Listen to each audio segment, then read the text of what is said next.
Like, this is absolutely all consuming. Like, this is, it's just, it flips your world upside down. And I think it's only when you're in grief that you realize how little we talk about it. Sally Douglas is the co-founder of Good Mourning, a leading grief support platform and podcast. I heard someone once say grief brings in a new season of friendships. And yeah, I thought that was actually really accurate, because I think grief does change you, doesn't it? It can't not change you, because it is. She's also an author, speaker, and breathwork facilitator.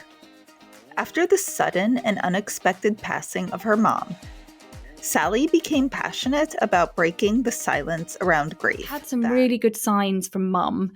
So I remember saying to my mum, if this is what I should be doing, send me a sign, send me a sloth. And a couple of hours later, I went for lunch with Im, and she was with her daughter was with us, and she had her iPad, and she was watching her iPad, and then Im says, "Oh, look, there's that sloth toy that you have." So now for my conversation with Sally Douglas. Hi, so today I'm speaking with Sally Douglas, who is the co-founder of Good Mourning, along with Imogen Khan. Welcome, Sally. Hey, Liz. Thank you so much for having me. Thank you so much. And you're speaking to us from Sydney, Australia, right? I am indeed. A very rainy Sydney today. It's very wet and wild out there. I'd definitely like to be in Brooklyn right now. Yeah, it's a little chilly here too, so I probably would not mind being in Sydney as you guys are about to go into summer. So yeah, can you tell us a little bit about who you are and what Good Mourning is? Sure, I'd love to. So I'm Sal, and I am one half of Good Mourning, which is Good Mourning started off as a podcast to address the taboo of talking about grief. And I came to this space after my mum Rose died suddenly from a seizure in November 2019. And I guess I just realised how lonely and isolating grief is.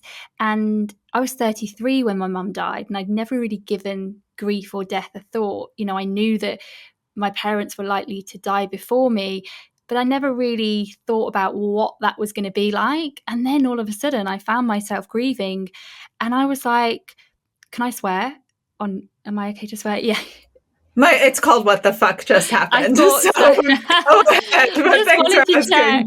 Yes. So I was like, what the fuck? This is absolutely all consuming. This is, it's just, it flips your world upside down. And I think it's only when you're in grief that you realize how little we talk about it.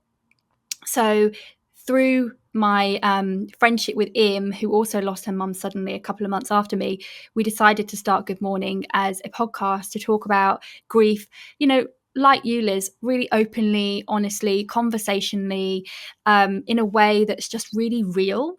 And so the podcast started in September 2020, and then it grew into a book, and it's since become a global community. And it's just a passion to be able to talk about this topic and hold space for other people and help other people feel less alone, because it's really lonely, isn't it, grief? It's horrible. And, people just don't know what to say, especially when you lose a parent younger, one of the first of your friends. People just panic, or I don't know what they do, or just think this is appropriate, it's very isolating. And I know in my case, I'm curious if you relate. Rather than having a patience, I felt like all my friends, or I shouldn't say all, but a large majority, I felt like it was about them. They were just almost as if it was an inconvenience in their lives. They wanted me to be fun. They wanted me to be going out. Did you experience quite a bit of that as well? I did. Yeah, I did with some, definitely. And also some who just almost, I feel like just ignored it, or just didn't even follow up or acknowledge what I was going through. And something actually that's really helped me over time is, I guess, like reprioritizing my friendships, in a sense of looking at the different roles that certain friends play. Like, some of my friends are just not that good at emotional support, but they're great friends for going out and having a good time if I need to take my mind off my grief or how I'm feeling. Whereas I've got other friends who I can really lean into for that emotional support, but they're probably not going to be as much as of the good time friends. And I think that's definitely helped me over time, like just thinking about different roles that people play. But definitely in the early days, it was a real struggle. And I think, when you're younger and a lot of your peers haven't experienced loss, as much as they want to try and support you, they've just got no bloody clue, have they? And I think it is one of those things with grief that unless you've been through it, it's really hard to know just how all-consuming it is and the crazy shit that it makes you do, and the brain fog and just feeling like a different person or like you're on a different planet. And sometimes it's hard to articulate that to people as well. But yeah, I definitely had like friends that just really didn't even acknowledge what happened or follow up, and that really hurt. And you kind of, I think it makes you relook at certain friendships for sure. Yeah. And I feel, and I guess you had the same meeting, Imogen, I made a lot of new friends based on my grief, whether it's my friends who are mediums. I made a couple mentors in that world. And afterlife research, I found a different set of friends, as well as, some my friends remained and some the friendships and the roles kind of adjusted. And as you said, some I realized, well, they're great to go out and have a really good time with, but maybe not the friend that I want to like sob on their shoulder when you feel like you can't even get out of bed or move. But yeah, totally. And I think I heard like someone once say like grief brings in a new season of friendships. And yeah, I thought that was actually really accurate, because I think grief does change you, doesn't it? It can't not change you because it is so all consuming. And like, you learn things about life, about yourself, about your person. And like you said, like sometimes you develop new interests. Like I'm the same as you. Like spirituality in the afterlife is something I've always been interested in, and I've always seen psychics and stuff. But since Mum died, it's taken on a whole new level of interest, and it's kind of like, yeah, like your interests and your thoughts and your beliefs sometimes shift, right? And not everyone can meet you in that place of like the new version of you. yeah, so true. So true. Because I know there was a lot of talk about and kind of this belief that you're supposed to get back to yourself as quickly as possible, back to your old life. And that's supposed to be the healthiest. But I was like, well, I kind of, my old life did not work for who I had become. So, and it took me time 100%. to find it. Yeah. And that's interesting. I'll ask you a few other things first, but I'm also very interested to hear, your involvement then in the afterlife, or that you were always interested in psychics and how that evolved. Because, yeah, before this, I mean, it was not even on my radar. It didn't even cross my mind they weren't frauds. So that was a big change for me. But, well, first of all, I'm just really curious, how did you and Imogen meet? And Well, it's a bit of a love story, really. So Im's mum died by suicide a couple of months after my mum had died, and we both live in Sydney, but we didn't know each other.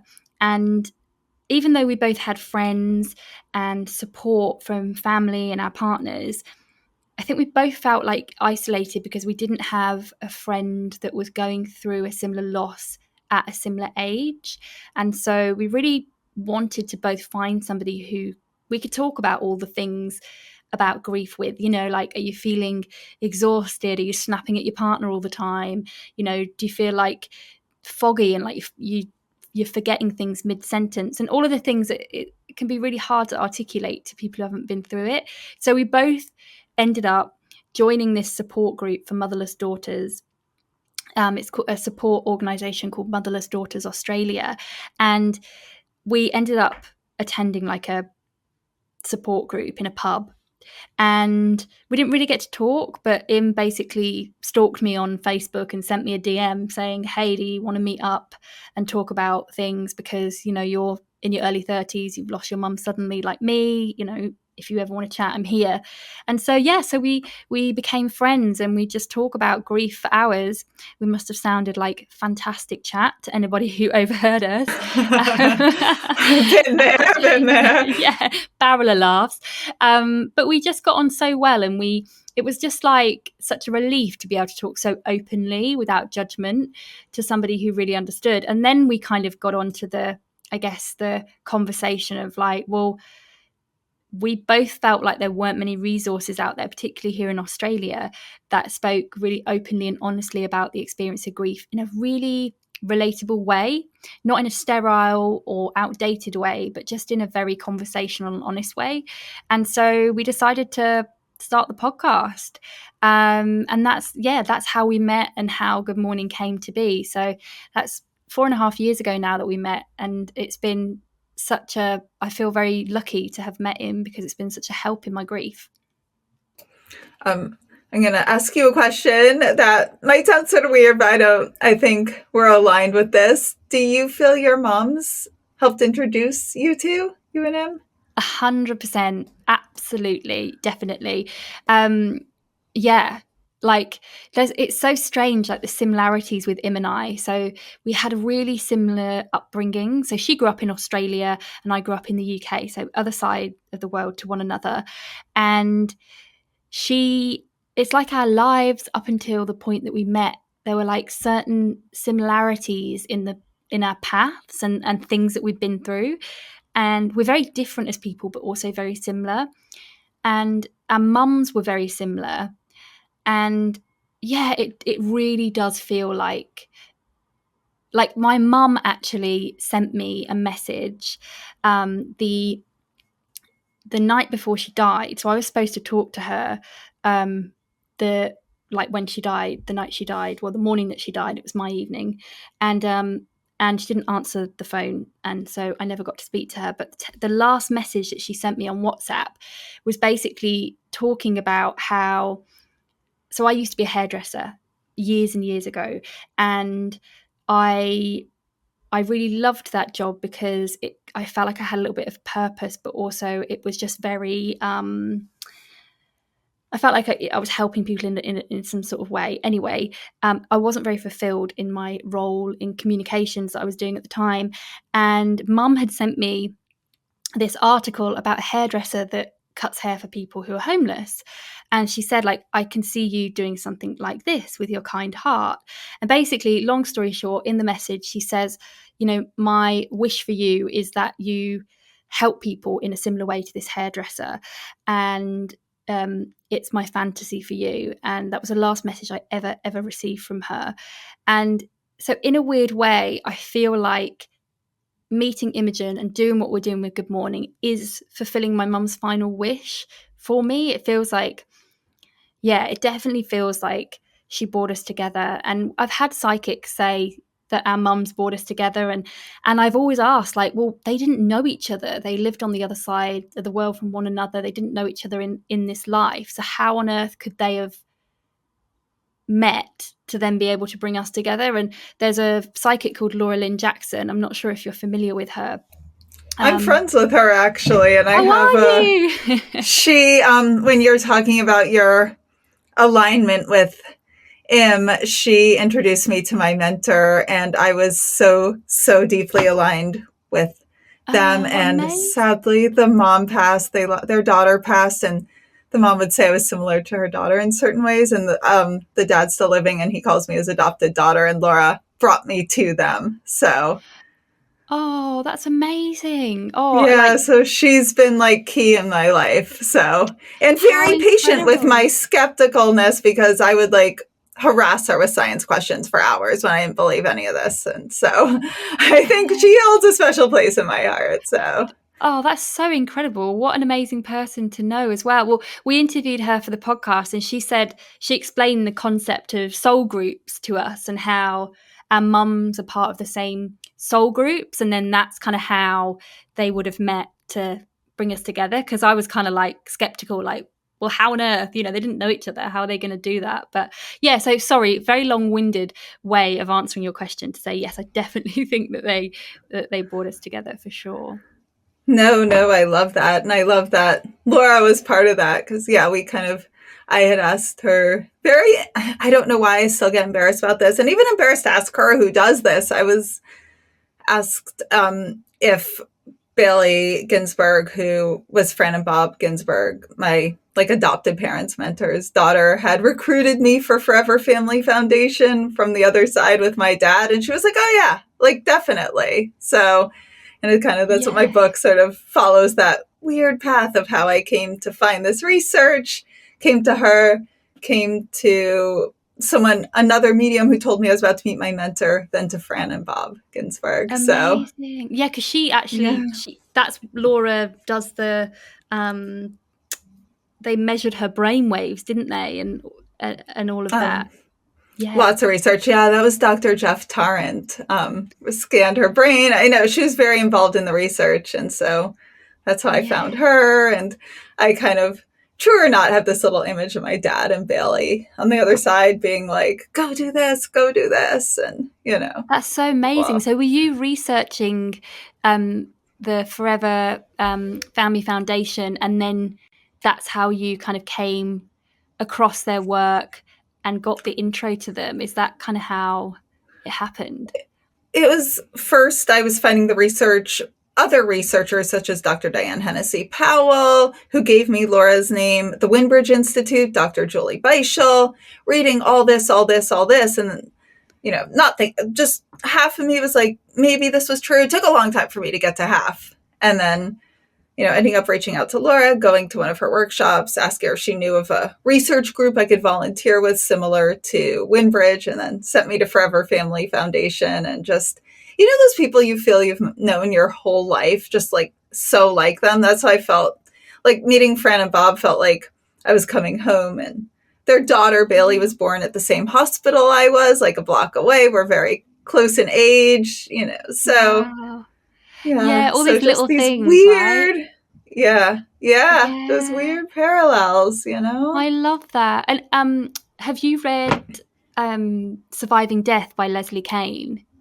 I have, yes. Yeah, I loved So that book. I thought that was amazing for like the skeptical kind of bringing in that fact and that logic with, a bit of the woo woo. Like I thought that was a really good balance. that's really what made such a difference for me, that balance. And then I don't know if you're familiar with like the research at the University of Virginia Division of Perceptual Studies. And oh no, I'm going to write that down. I'm going to send you a whole list of resources after this. Yes, Because I came 6 months of reading all the science before I even met Laura, and then a medium I had a reading with who's no longer doing readings, so I don't really give her name, and then multiple readings later, researching every scientist, becoming very good friends with some of the mediums, totally life-changing. But amazing. I'd love that. Thank you. Yeah, I'd love of to read all that. course. Wow. So Laura and then some others said that you and Im were meant to be kind of together. Your moms brought you. What was said about that seemed realistic, related to how you two met? Well, so many things. So I guess I've had quite a lot of like individual readings with mediums, and Im has as well. And there was one lady, she's based in Australia. Her name's Rebecca Mayhew. And Im had a reading with her where my mum came through and was talking about her and I, and how, we were sisters in a past life, and how we are so similar but different. And I've had quite a few readings where mediums have said, your mum brought you and Imogen together. But then there are little things like we met and we didn't even think about this until a couple of months after we met, but we actually met at a pub called The Rose, which is, The Rose was my mum's name. And there was a psychic that Im's sister went to see probably about 2 months before Im and I met. And this psychic she played the recording to me because her sister recorded the whole session, and you can hear in the reading the psychic saying, "Oh, your mum's with somebody called Rose. Does that ring a bell?" And then the sister's going, "Oh no, I don't really know anyone called Rose. Like, I mean, my sister's middle name is Rose," and you can hear her kind of, not really like connecting anything.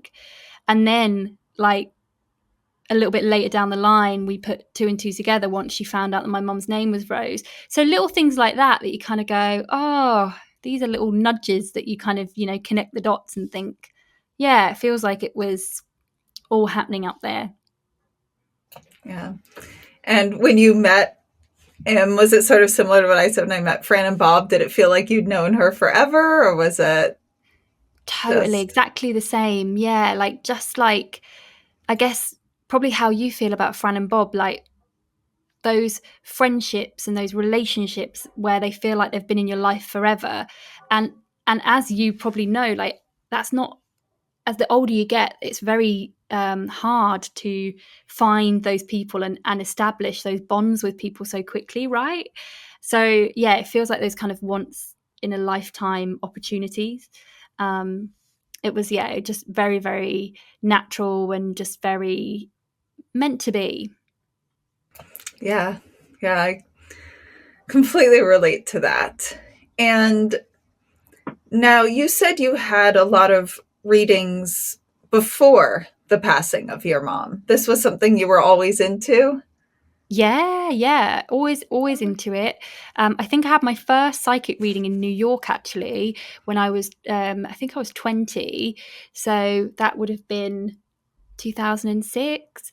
And I was like, I think I was on the Lower East Side, and just me and my friend were like walking past a shop that was like a psychic's shop, and just ended up going in and having a reading, and it was pretty like accurate, like, and it kind of got me thinking, like, oh, okay, yeah, like, I'm into this. And then over time I would have them every like year or so, just trying different mediums out. And then it was really when mum died that kind of thing shifted, because I think it is different when you're going to see a medium and you haven't experienced a loss to then when you go and someone's on the other side. Like, and I don't know about you, Liz, but for me, like, the first couple of times that I had readings and mum came through, I found it like it really fried my brain, and I found it really hard to wrap my head around the fact that she was coming through from the other side. Like, it was quite a process to kind of get my head around it. Did you have that as well? Yeah, I mean, I did. I came from a different perspective, though. Like, I had never been to a psychic medium aside from at parties for entertainment. I went into this thinking there was zero chance of an afterlife, and I had spent about 6 months reading all the science of it before my first reading. And so I just was already just unable to really wrap my mind around how the mechanism of survival of consciousness could work. Like, what is this? So by the time I went to my first reading, it was both one of the most life-changing healing things, that because I was like, holy fuck, like, this is real. This is actually real. And then in the same sense, as I left, kind of I slept for the first time well in about 6 months since my dad went into hospice. And then the next day, it was very literal in that I couldn't understand it. I was like, oh, I must have made it up. I can't figure out the mechanism. How would this work? And, I just couldn't wrap my mind around it. And in the sense, I also think this is the most mind-blowing, important scientific research out there. And I don't know how it's not central. And it's why, I went all the way from ending up closing my business that was in the fashion industry and ending other work I was doing in fashion to basically reevaluating my life and starting a whole business around this, or, brand. And just because for me, it was like getting little hints and bits of, imagine waking up and seeing a color you'd never seen before. And then you start seeing other things that just are not of this dimension. I just couldn't really think of anything else in the darkest time when everything to do with life felt just I mean, there really aren't words for that level of grief, Mm. just that profound, like unable to even function, just so much pain. It was hard to even walk across a room. So having this joy in the middle of it and Mhm. question and curiosity was kind of like my lifeline. Does that make sense? Makes total sense. Absolutely. Yeah. Yeah, I feel you. And now I want to ask, how did you feel the readings changed since after the passing of your mom? I feel like they became much more, I guess, personal because, well, I guess because a lot of them were exploring things that I was going through that I had spoken to mum about. And so they became maybe more, rather than future focused, maybe more grounded in the present or the past in a sense of like lessons and learnings and guidance. Like, so for example, a really big thing that I was exploring with my mum before she died was the decision, exploring whether or not I wanted to have children. And I felt like I didn't. But then I was also grappling with the fact that I felt that I should want that because that's what society expects. Um, and she was really helping me explore that. And then she passed away, and I felt quite adrift without her guidance on that. And so a lot of the readings that I've had have really been exploring that and kind of her, I guess, like closing the loop with me on that one. Like the last reading I had a couple of weeks ago, we really spent a lot of time on the topic, and the psychic was like, I feel like she really wants you to just be like firm in your, I guess, your stance, and knowing what is right for you on this, so that you can close that door, make that decision and move on and not dwell on it anymore or kind of beat yourself up. So I feel like that's kind of one of the biggest shifts. Like, whereas before mum died, a lot of them would maybe be a bit more ambiguous in the sense, like you got to put the pieces together a bit more. And was it very emotionally different for you, the experiences of getting the readings? Yeah, definitely. I think kind of almost like I don't know about you, but I do find the readings, like I'm not always crying in the readings, but I find them emotionally draining. And I think it's going back to that, trying to wrap your head around the fact that they're now on the other side and you're communicating with them, but they're not here in the physical, like it's kind of like emotionally draining in that sense, but not in the sense of like I'm sobbing and wailing and stuff, but just more that kind of low level emotional exhaustion. Right. And has your opinion on an afterlife changed or evolved in any way since losing your mom? I know you said you did always think there was one. Yeah, definitely. Like, so like you, I've, you know, read around the topic, not as much like the scientific stuff. So I'm very interested to read more on that. But we've interviewed a lot of mediums for Good Mourning. So we've spoken to your friend Laura Lynn Jackson. We have spoken to Alison Dubois, a gentleman called John Edward, and also a lot of people in the near-death space. So Dr. Bruce Grayson, Eben Alexander. So yeah, quite a lot of people in the space. And so I guess through having those conversations, that has really kind of opened up my understanding of the other side and what's happening in the field of consciousness, and also interviewing Leslie Kane, who wrote Surviving Death. That was really pivotal for me. And I think because, like we were just talking about, like her logical research led approach blended with then the lived experience of what happened to her as she went on this journey of exploring the afterlife, I found that to be really powerful because I could kind of understand some of the theory behind it, but then also I could see kind of where it took her on her personal journey and her personal beliefs. And then coupled with the experiences that I've had personally with psychic readings, I think all of it has kind of come together to make me go, yeah, I really do think that there is something in this. And I still have a little bit of like, I'm still skeptical a little bit. I think it's good to have a healthy sense of skepticism. But I would say that there's so much that I've experienced now since mum died that I feel like for me, it brings me comfort to know that she's there still, you know? Yeah. What would you say is maybe the biggest what the fuck or bit of evidence that you have experienced along the way? The biggest what the fuck. I think to be honest, probably some of the signs. Like I've had some really good signs from mum.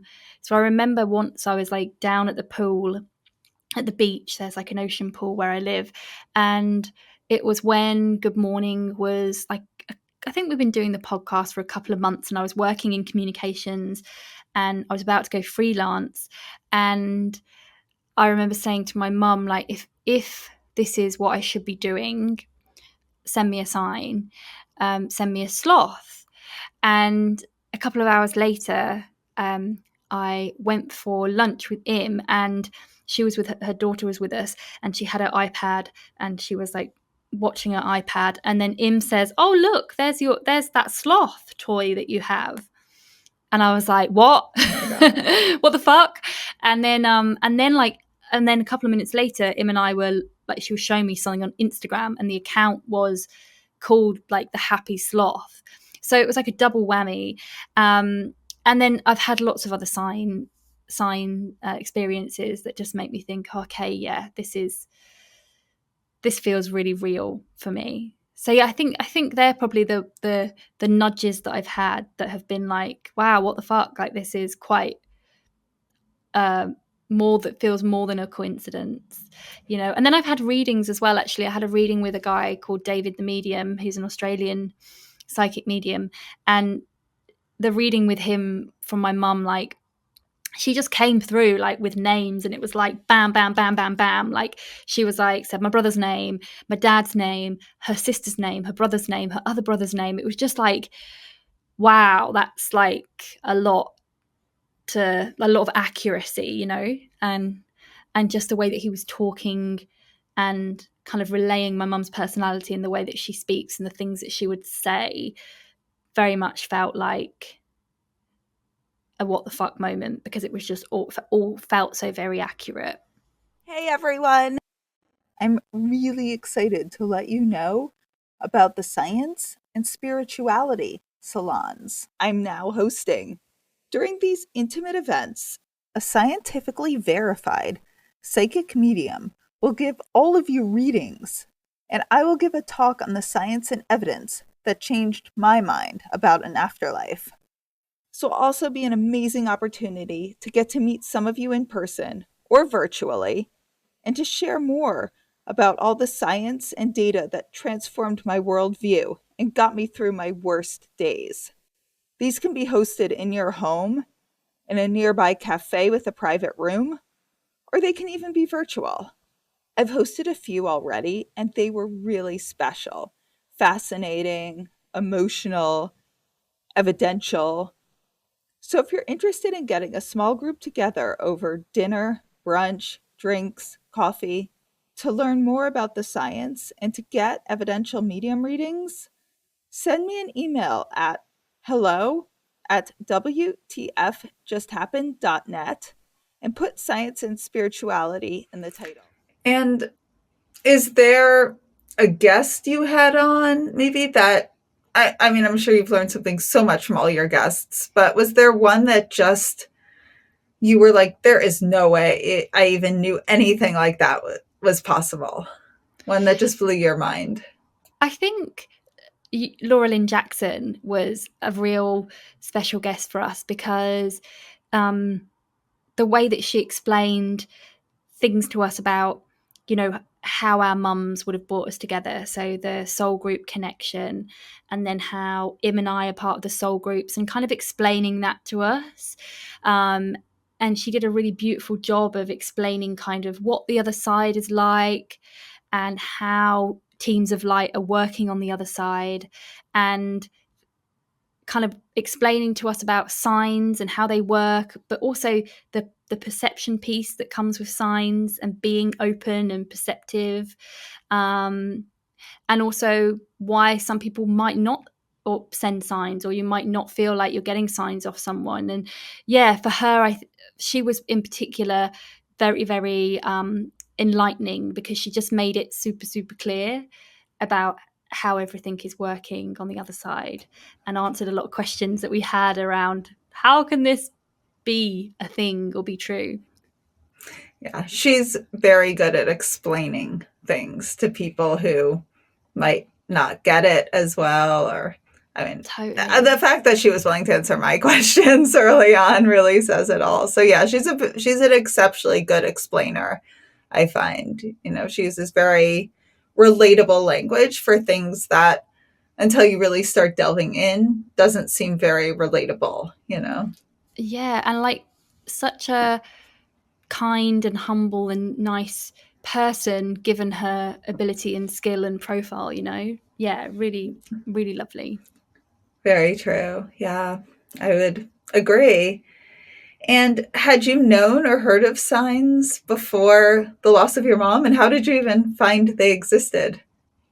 So I actually hadn't really um, explored or heard of signs before mum died. And then I think I listened to a podcast episode with Laura and Chelsea Handler, and that really blew my mind. And then I'd also been interested in the work of Gabby Bernstein, who talks about signs more from the universe rather than the afterlife. So I was kind of aware of signs from that perspective, but then it was discovering Laura's work on signs that kind of got me really into like signs from the afterlife perspective.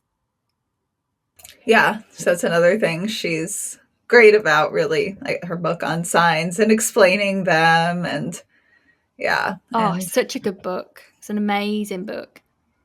it really is. It really is. Yeah, I know it's kind of funny because I remember I've told her like a few signs I got, and this one sign that was actually pretty amazing. I'm gonna put it in my third book, but I was spent a day in California with a friend of mine who I met through grief, also lost her father, and it's kind of a far drive to get to each other.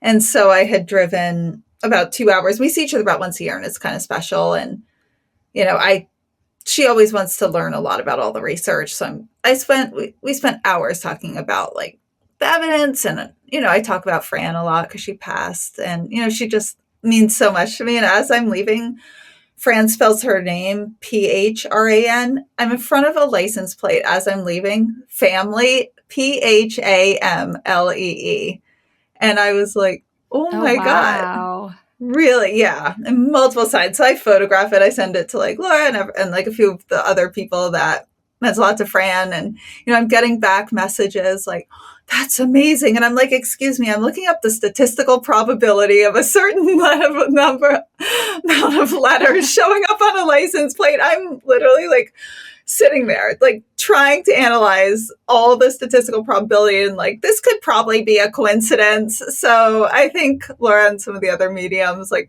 Joe Peretta, who's a wonderful one, I think some of them are just over me with this. Joe repeatedly, when I get signs, has to be like, "You didn't dissociate, go out to a store, buy that and plant it in your room. You didn't do that."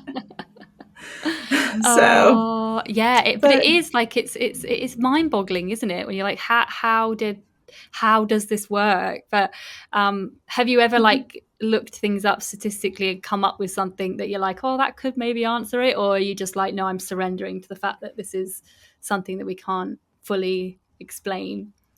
maybe a little in between. I can't say I'm surrendering, but I would say that I think the level of signs I've had, and having the amount I've had, it's essentially statistically so unlikely that I think there's something going on. But, the way my mind goes, I'm always going to go to the kind of statistical probability. And I'm keeping a science journal that at some point I want to send to, do you know Dr. Jessica Utz?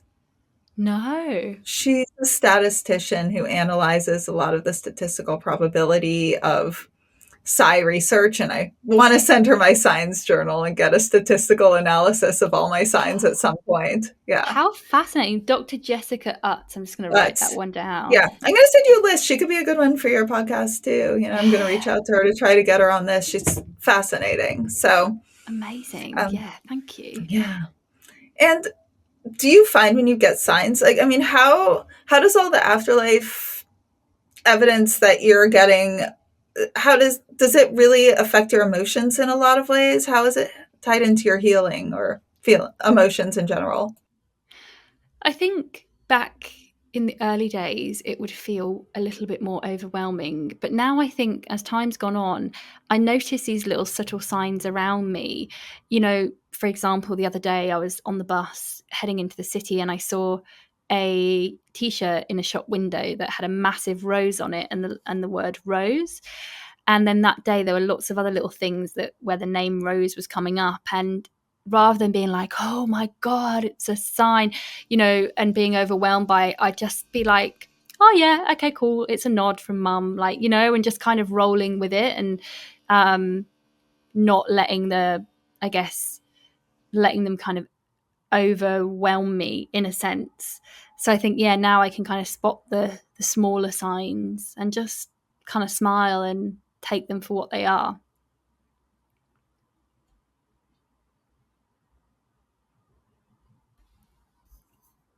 Oh, I can't hear you. I don't know if Oh, sorry. You know what? I unmuted myself and the button didn't click. So sorry. That's all right. Yeah. Now you mentioned quite a few great conversations you've had with mediums and great readings. Have you ever had any readings that were not good and that really disappointed you? Yes, definitely. And I had one in particular that it kind of really upset me actually, and it really got me. Like I was quite down for a couple of days afterwards because somebody recommended a medium to me, and so I had a session and it was just nothing was resonating. Like people that were coming through, I was like, I don't know who that is. Nothing was landing. He was actually getting quite frustrated, and in the end he actually ended the session early because there was just nothing, and I was not giving anything away, but I wasn't nothing was really resonating. And so that actually I remember really impacted me because I guess I questioned whether it was all real, and it felt just a little bit some of the stuff that he was saying about mum just wasn't quite right, and made me question some things. And when you sign up for readings, do you take any precautions like fake names or anything, or no? No, I don't actually. I think maybe in the past I might have done once or twice, but I haven't, no. And the last reading I had, I was on the ladies' wait list for a year and a half. And the reading was really amazing. And I was telling my cousin about it. And she was like, well, it's clear that she's just researched your podcast and looked up. And I was like, well, she could have done that. But then she was charging me $225 for the hour. If you would need to spend, I would say, a good day listening to all of the podcast episodes that we've done and researching, going through all of our Instagram posts to be able to pick up the bits of information that formed the wider reading. Is that worth it for $225 an hour? Probably not. You know what I mean? I don't know. That's when somebody is like, well, she's probably just researched you. I'm like, yeah, but who's got time for that? So no, I don't tend to use fake names. Do you use fake names or do you go with your real? Fake names. Sometimes I'll use Liz or Elizabeth because that's so common. And then I use a fake last name, have other people pay. I hide everything. Yeah. Oh, okay. Maybe I should do that next time. Yeah, because then you'll just never wonder. And then also, if you tell other people, even if you trust the medium, and if you tell other people and then for example, was it your friend, your cousin, you said? My cousin, yeah. Your cousin. Then when you tell other people and there's no way they could have Googled you, it helps add to the evidence for other people too, and helps kind of That's change the dialogue about afterlife and mediums. So, that's a good point. yeah. Um, Now, if you don't mind getting a little bit into grief talk. Yes. Um, yeah. So, what tips? Do you mind? I know you mentioned you lost your mom suddenly and it was from a seizure and it was completely unexpected, right? I'm Yes. so sorry. And how did you get through, for anyone listening who's in very early days of grief? How do you get through the first 3 weeks? I think just understanding that what you're dealing with at the moment is a huge shock to the system. Grief is emotional, but it's also incredibly physical. And I'm sure you can relate to this as well, Liz. Like, it's a whole body experience. And I think a lot of people don't realize that things like grief brain, so the brain fog and anxiety and insomnia and just feeling exhausted, it's a bodily response that comes from the emotional stress of grief, and it takes such a toll on your body. So just really prioritizing your own well-being and like rest and your self-care, and just knowing also that you're not alone in this, because it is quite isolating when you're grieving and you feel like, nobody really understands what you're going through. It can feel very lonely. So I think just knowing others have walked this path or are walking it beside you can just give some of that internal strength. But yeah, I think the main thing I want people to know is that you grieve with your body as well as your mind, and we often don't realize that. It can come as such a shock. Like I just remember the sheer exhaustion. I really thought there was something wrong with me, and I really didn't realize until I started doing the work that we do through Good Mourning is the somatic element of loss, and learning to process grief in the body as well. That was huge. So just rest as much as you can. And what about for the first year, or, a little longer on? Because I don't want to just give it the year, because I know there's such a misconception that after 1 year you're better, which, grief's a lot more embedded in your life than that. But in the Yes. longer term. Totally. Well, we actually spoke to the psychic medium John Edward about this, because he lost his mum, and he calls the first year the coasting year. And he's really right. Like, the first year, you're in shock, whether it was anticipated or sudden. Like, death is still a shock. And, you've got like everything happening with the emotional overwhelm of grief, and then the physical elements, and then often we have so much to do when it comes to sorting out their estate or planning the funeral. The admin associated with the death is huge. It can all feel very overwhelming, and so the first year is really just coming to terms and trying to grapple with stuff and sort things out. And I think after the first year, when life kind of starts to resume and you've got through the first milestones, their birthday, your birthday, the anniversary of their death, all of those things, that's when almost like the fog can start to lift a little bit, and life kind of just starts to resume and go on without them, and that can actually make it feel much more real. So I think when you're in that first year, you're just trying to survive, to be honest with you. You're just trying to come to terms with things and trying to learn how to live without your person. So I think it really is just taking expectations off yourself, knowing there's no timeline to grief, knowing the 5 stages were never meant for the bereaved, that there is no linear order to how you should be moving through grief or how you should be feeling, and just being really compassionate to yourself, because it does feel like a real clusterfuck that first year, and there's so many things that you've got to come to terms with. And all of the anticipation of the firsts can be very overwhelming, but also not being overwhelmed and scared that, oh my God, okay, the first year is hard, and now you're saying the second year is going to be harder. It's not hard in an unmanageable way. It's different. The first year, I think, is just so overwhelming. The second year, maybe your grief might feel different but prevalent, if that makes sense, but in a way where it's nothing to be scared of. Yeah.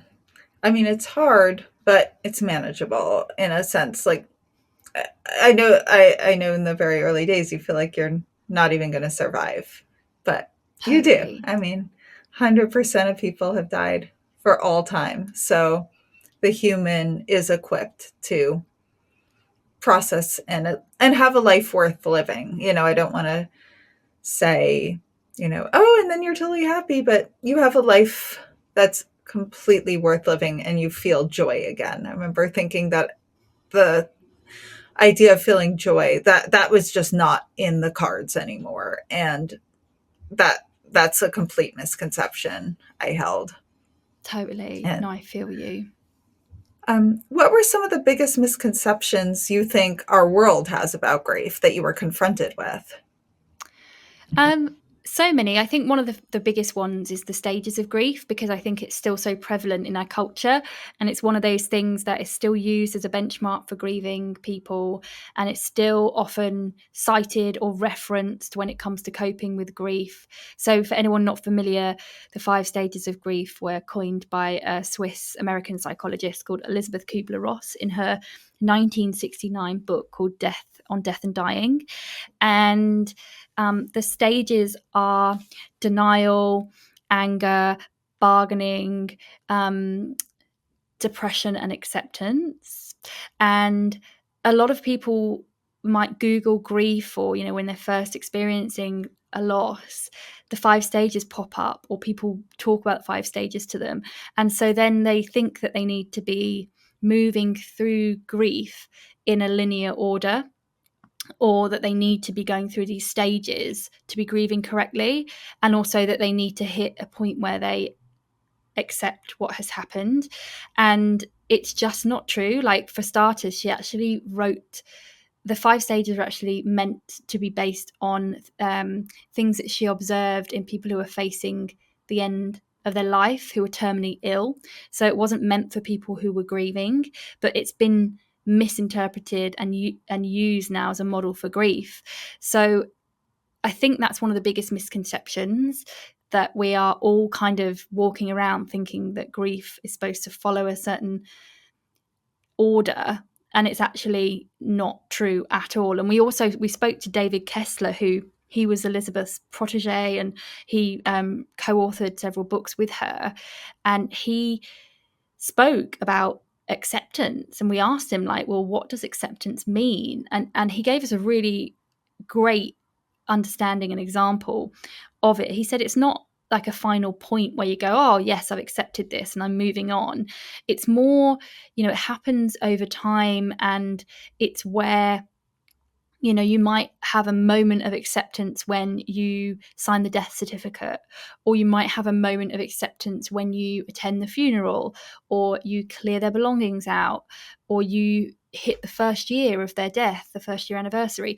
And that actually kind of made sense to us. And I think people feel like they have to hit this final moment of acceptance, but it doesn't work like that. And so I think for me, that's been one of the biggest misconceptions, is the 5 stages. And I know we talked a bit about how no one really knows what to do when someone around them's had a loss. What are some of the worst things that people did or said, and what are some of the best? I think some of the worst things that people did, like kind of like what we were talking about earlier, is not doing anything or saying anything. People think that they have to say something profound and sound like a Hallmark card to support someone when they're grieving. It couldn't be further from the truth. Like, you just have to acknowledge what's happened, but use really real language. Like, sometimes you just want someone to be like, hey, it's really shit what you're going through. I'm really sorry, and I'm here for you. I've been thinking of you. Not like, oh, my condolences, and all of these sort of flowery statements that feel quite outdated and insincere. But I think as well, like, just showing up and checking in often, and checking in for longer than you have to, right? Like, I know a common experience with a lot of people who are grieving is that people drop off after a couple of weeks or months, but often that's when life is starting to resume. Like, maybe you've had a couple of weeks off and then you're going back to work, and that routine and that daily life is actually when you need people more, when you're not in the kind of fog of trying to sort out the funeral, and you've got that immediate support from people. It's the weeks afterwards and months and years, like, that we really need the support. So I think for anybody listening, just check in often and check in longer than you think you need to, because grief is an ongoing thing. Like, we're always going to miss our people, and yes, it gets easier over time, but the grief is always there. Sometimes we have moments or periods in our life where it kind of rears its head and feels like we're back at square one, and then other times it feels more manageable. But just knowing that and continuing with your support can be really powerful for someone who's grieving. Yeah. And as we were talking about before, sometimes bringing in new people, like, you will meet new people too, and they'll become so important to you.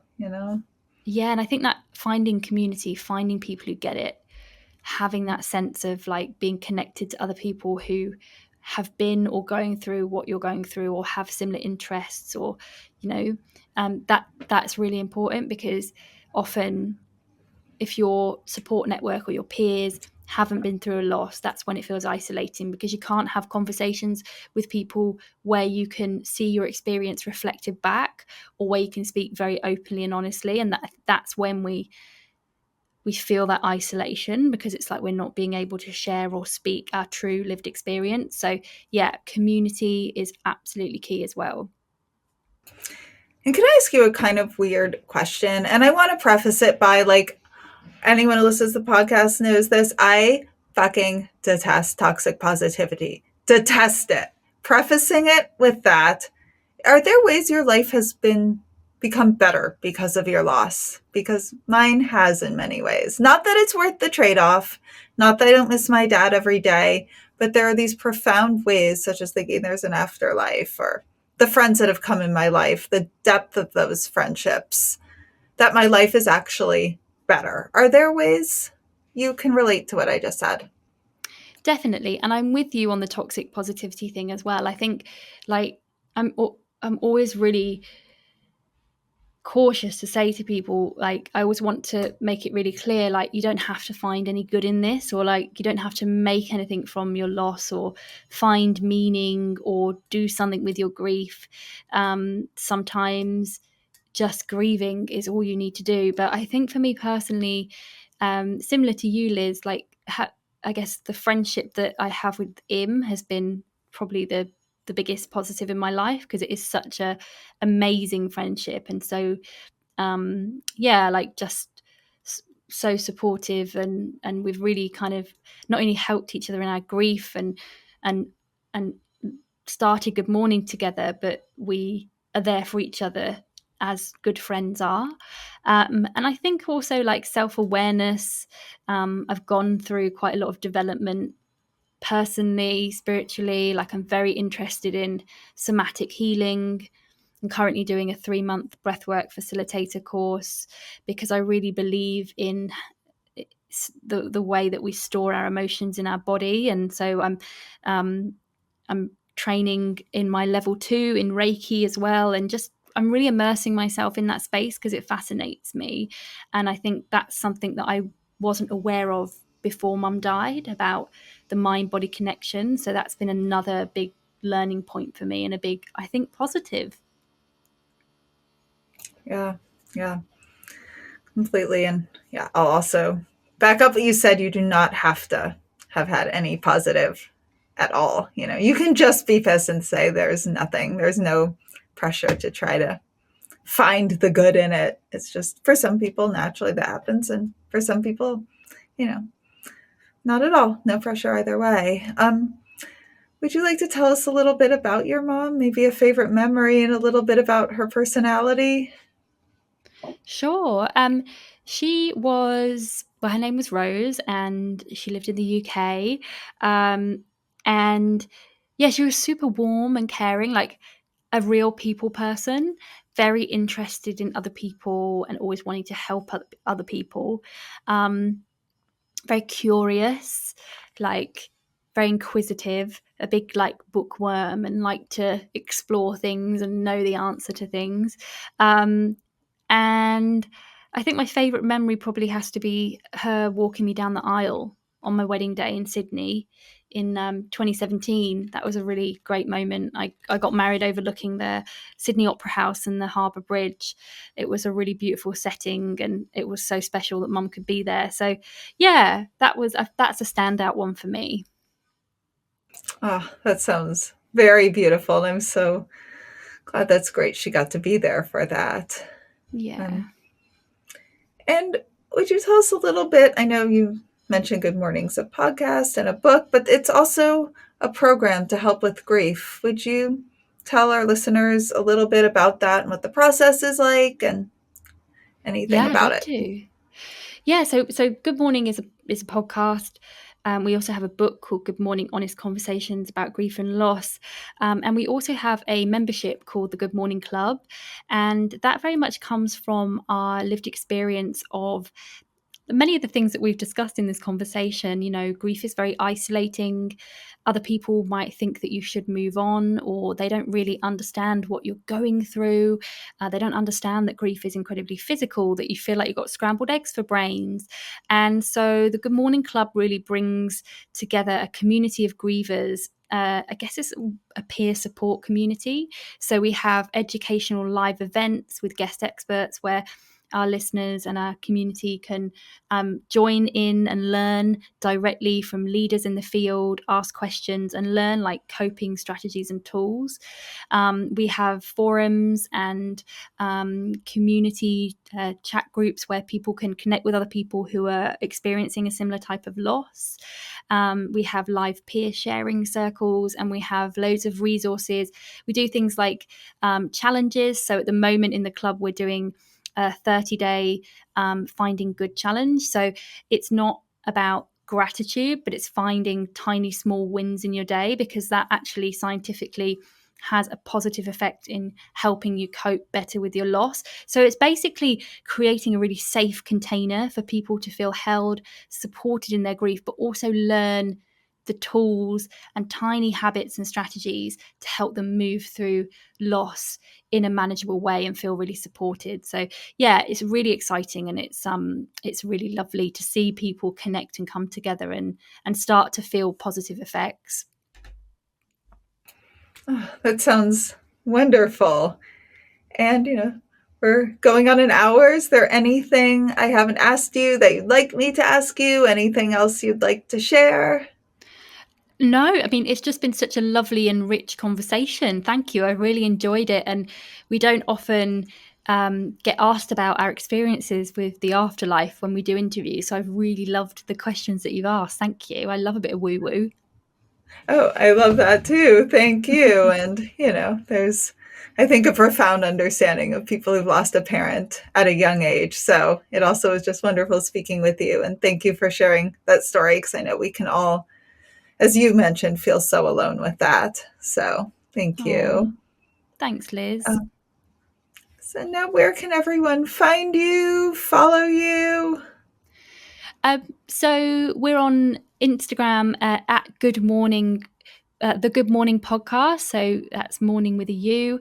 Our website is goodmourning.com.au, or just type in Good Mourning Grief Podcast in wherever you listen to your podcasts, and we should pop up somewhere. Great. And all of that will be in the show notes. So thank you. Thanks, Liz. Hi, everyone. So, major exciting news.